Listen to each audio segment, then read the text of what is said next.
Hello everyone. Here in this module we are going to learn whole numbers. What are whole numbers? The numbers which represent complete things without any fractional part or decimals are called whole numbers. Whole numbers is represented by capital W. Whole number starts from 0, 1, 2, 3, 4 till infinite. What are natural numbers? Counting numbers are called natural numbers. Natural number is represented by capital N. Usually we count things from 1, right? So natural number also starts from 1, 2, 3, 4 till infinite. So we can say that whole number comprises of natural numbers along with 0. Now let us see some facts of whole numbers and natural numbers. So smallest natural number is 1 and the smallest whole number is 0. There are many or infinite whole numbers. All natural numbers are whole numbers, but all whole numbers are not natural numbers. For example, 0 is whole number, but it is not a natural number. Now let us see what is successor and predecessor. Successor is obtained by adding 1 to the whole number. Likewise, successor of 1 is 2, successor of 2 is 3, and so on. And predecessor of a whole number is less than a given number.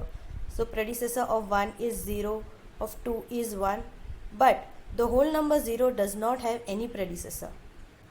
Let us see the properties of whole number for addition.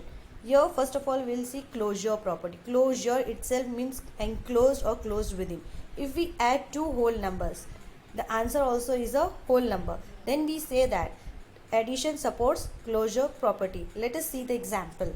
Let 3 plus 4 both are whole numbers, and when we add 3 plus 4 we again get the answer, that is 7, which is also a whole number. Second property is commutative property. This property of a whole number tells the order of addition does not change the value of the sum. For example, if I change the order of 10 plus 18 to 18 plus 10, the answer doesn't alter. It remains 28 only. Associative property.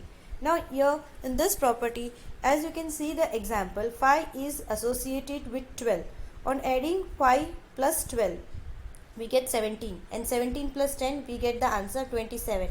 Now if I associate this 5 with 10, that is 10 plus 5 is 15 plus 12, the answer again is 27. So here we can say that order of the addition or number is not important. In other words, the numbers can be grouped in any manner so that the calculation becomes simple and fast. Now additive identity. This is the property of 0, by which the value of the whole number remains the same when added to any whole number. 0 is the additive identity of the whole number, because whenever we add 0 to any number, the identity of the number does not change or the number remains the same itself. Now let us see the properties of subtraction for the whole numbers. Closure property. When one whole number is subtracted from the another, the difference is not always a whole number. This means that whole numbers are not closed under subtraction. Let us see an example. For example, 7 minus 5 is equal to 2, but 5 minus 7 is equal to minus 2, which is not a whole number. Commutative property. Similarly, here also I have taken the same example. If I change the order, that means 7 minus 5 I get the answer 2, but when I subtract 7 from 5 I get the answer minus 2, which is not equal. So here commutative property is not applicable for subtraction. Associative property. In associative property again, let us take an example, that is 8 minus of 5 minus 2. So I got the answer 5. But when I associated 8 with 5, I get the answer 1. Again both the answers are different. So we can say that associative property does not hold good for subtraction.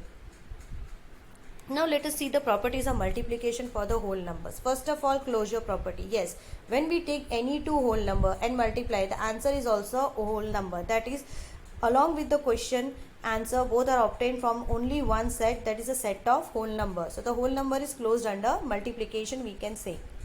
Commutative property. If I change the order of the questions to be multiplied, the numbers to be multiplied, the answer remains the same. For example, 4 multiplied by 9 is equals to 36. 9 multiplied by 4, the answer remains 36 only. So this is the commutative property of multiplication. Let us see the associative property. Similarly, here in example, as you see, first I associate 2 with 7, then I associate 7 with 6. On associating the numbers, I get the answer same. There is no change in the answer.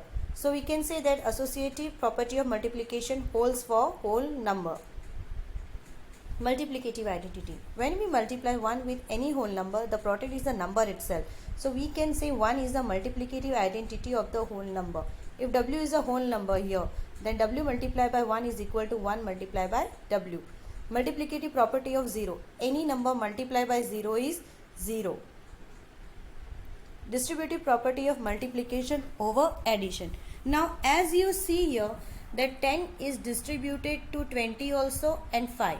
So when we solve this equation, we get the answer 20 plus 5, 25, multiply by 10, 250. Now on distributing 10 with 20 and 10 with 5, I get 200 plus 50 is equals to 250. The answer remains the same on distributing the number. So this is distributive property of multiplication over addition. Similarly, we'll see for subtraction. If I take 10 multiplied by 20 minus 5, that is 10 multiplied by 15 gives the answer 150. Similarly, I distribute 10 with 20 and 5. So on distributing the number with 20 and 5, I get the same answer, that is 150. So we can say that distributive property holds for subtraction also. Now properties of division.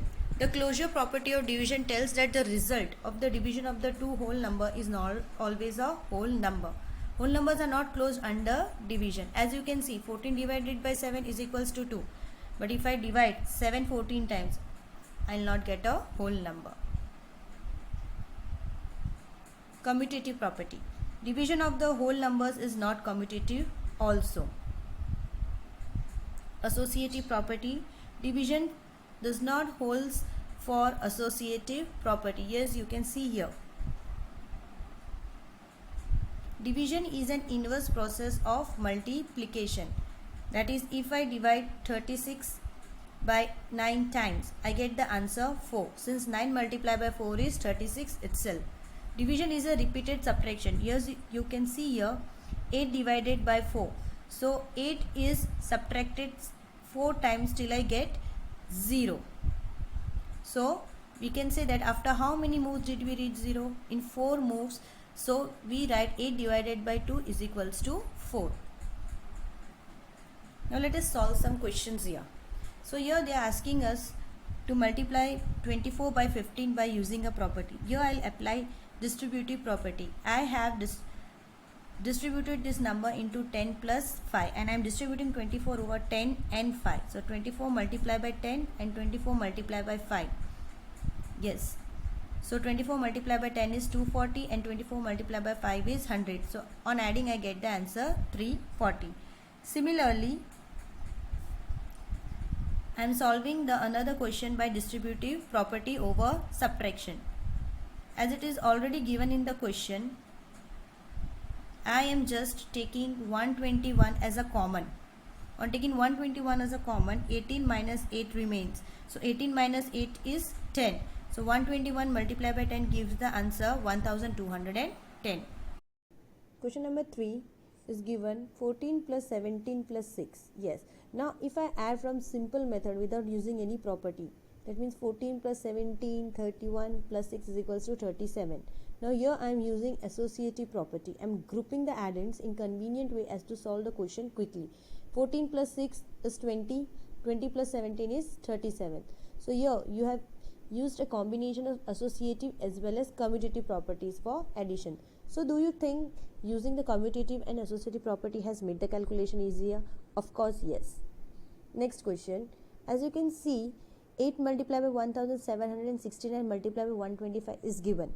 I know that 8 multiplied by 125 will give 1000. So I am rearranging the numbers to be multiplied. So what property do I use here? Of course, I am using here associative property. 8 multiplied by 125 gives 1000 and 1000 multiplied by 1769 gives me the required answer, that is 17,69,000.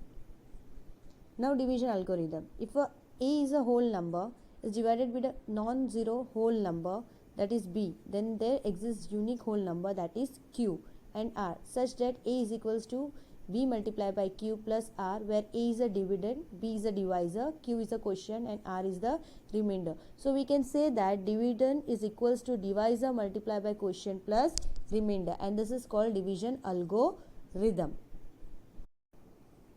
Now here, what must be multiplied by 493 so that I'll get 1,04,516. If I make this question more simpler, let us assume 4. 4, what should be multiplied by 4 so that I'll get 12? So, if I divide 12 by 4, I'll get the quotient 3. Yes. So, 4 multiplied by 3 is equals to 12. So, here what we did? We divided 12 by 4. So, similarly, here also we have to divide 493 with 1,04,516 to get the quotient. So, as we get the quotient, that quotient when we multiply by 493, we will get the answer 1,04,516. Now, in this question, they are telling us that find the greatest 5-digit number which will be exactly divisible by greatest 2-digit numbers. Exactly divisible means there should be no remainder. The remainder should be 0. So, here I have taken the greatest 5-digit number. What is the greatest 5-digit number? 99,999, and the greatest 2-digit number is 99. On dividing the number, I get 9 as a remainder. If I remove that remainder, then I'll get a number that is 99,990. So 99,990 on dividing by 99 will leave no remainder, as we have removed the remainder here. So our remainder will come 0. So which is the greatest number? 5-digit which is exactly divisible by greatest 2-digit number, that is 99. Yes, it is 99,990. Thank you.